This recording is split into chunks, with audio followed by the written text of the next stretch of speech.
Patrick, thank you so much for joining us this morning. You bet, Chris. Now, last night, I know your father, and watching him, he was so strong, so normal, that so many people must have felt that, oh, he's just as he always is. But what was he saying before that? How difficult was this for him last night? Well, frankly, obviously, he is always up for a challenge. That's my father. I mean, whenever faced with a challenge, my dad rises to the occasion. He did with the Medicare vote.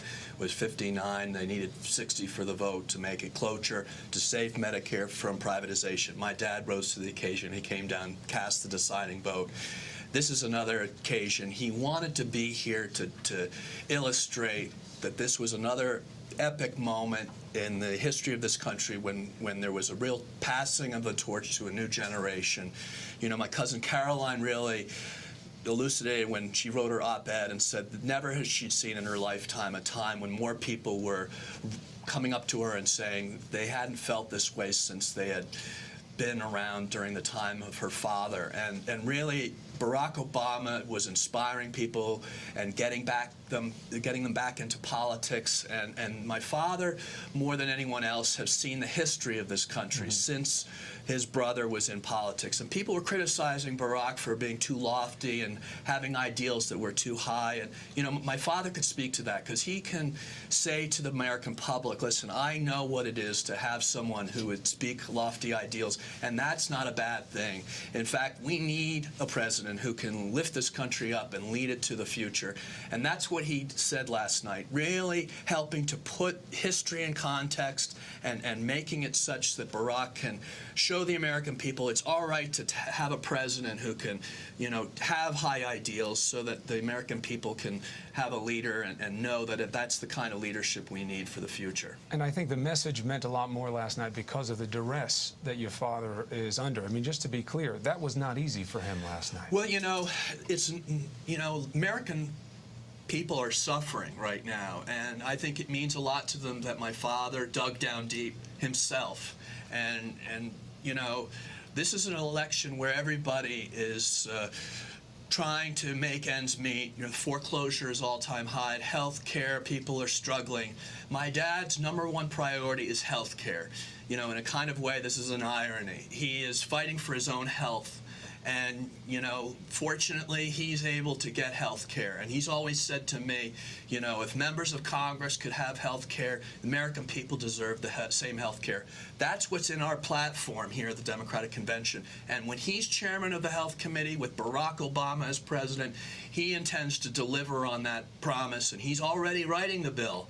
And he said last night, I'm going to be back in Washington to deliver on that, and that's why we need Barack Obama as president. Elections are about results. They're not about just the glitter and party of this kind of flashy show and rhetoric. It's about results, and my father has been one to demonstrate results. And last night when he showed up, he was about delivering results. Your father has such an established history of making moments at conventions.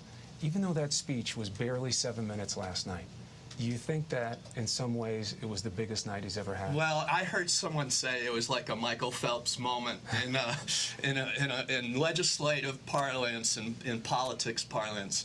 It was for everybody here in the convention hall because, you know, everybody in Democratic politics knows my father has been the stalwart of Democratic politics for 45 years in the Senate, always standing up for the voiceless, being the standard bearer against the overreaching interest of the private sector that would deny people pensions, deny them health care, and discriminate against them because of their disease, discriminate against them for an unsafe workplace, you know, polluting the environment. You know, my dad's been the one that's believed that government has a role in society to play. And if anything we've seen under this Bush administration, we've seen an overreaching of the private sector, and that has cost us so much in the way of the public's interest. And right now, the public wants a balance. They want the public's interest represented once again, and that's why my father was such an important figure to have to kick this convention off.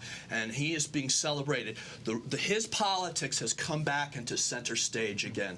And, you know, I think Michelle Obama did a terrific job last night as well, and really helped connect Barack and the family. And that's what it's all about. It's about family and family values and common values. And that's what my father's been all about as well. Well, he certainly continues to be. Patrick Hey, Kennedy, Chris, thanks so much. passionate politician, proud son. Thank you. Awfully proud of my dad. I'm sure. Thanks for being Thanks. here.